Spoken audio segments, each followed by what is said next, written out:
agents de cette institution financière exhortent le ministre de l'économie et des finances à résoudre le problème qui mine cette structure. Vous les suivrez dans ce journal. Un des agents de cette institution financière sollicite cette fois-ci la médiation du ministre de l'économie et des finances pour mettre fin à cette guerre qui sévit dans leur structure. Écoutez leur déclaration au micro de Chancel Ngolo et la Doré Foutika.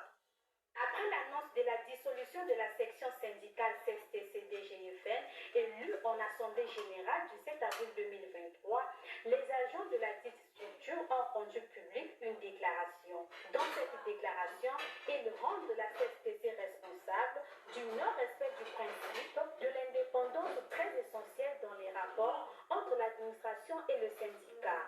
Une situation qui met à mal les valeurs éthiques et de probité ainsi que l'élégance morale et intellectuelle qui devrait caractériser ses membres. Considérant ensuite qu'en organisant une assemblée générale sur la base d'un corps électoral composé notamment des personnes étrangères à la DGIFN, la CSTC devient de fait coupable des manœuvres tant décriées érigées en méthode de gestion au sein de cette structure.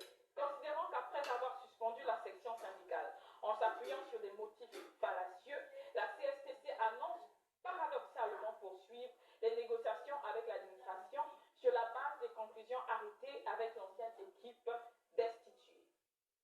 Considérant ainsi que le camarade Justin Oyenga, secrétaire général de la Fédération nationale des travailleurs des régies financières et membre du Conseil confédéral, a été littéralement écarté du dossier DGIFN et même exclu de la nouvelle commission dite mixte CSTC-DGIFN au seul tort d'avoir situé la responsabilité de l'impasse sociale et de ce fait dénoncer la non-application du relevé des conclusions du dialogue de 2 août 2023. Considérant enfin qu'un syndicat est né de la volonté de défendre des droits ainsi que les intérêts matériels et moraux, tant collectifs qu'individuels des travailleurs, en associant avec le directeur général des institutions financières nationales pour anéantir la section syndicale et partant lâcher en plein vol dizaines d'agents et les soumettre au bon vouloir de ce manager qui s'est illustré par une injustice sociale au point de scinder son administration en deux, la CSTC passe à côté des nobles ambitions qui fondent la lutte syndicale.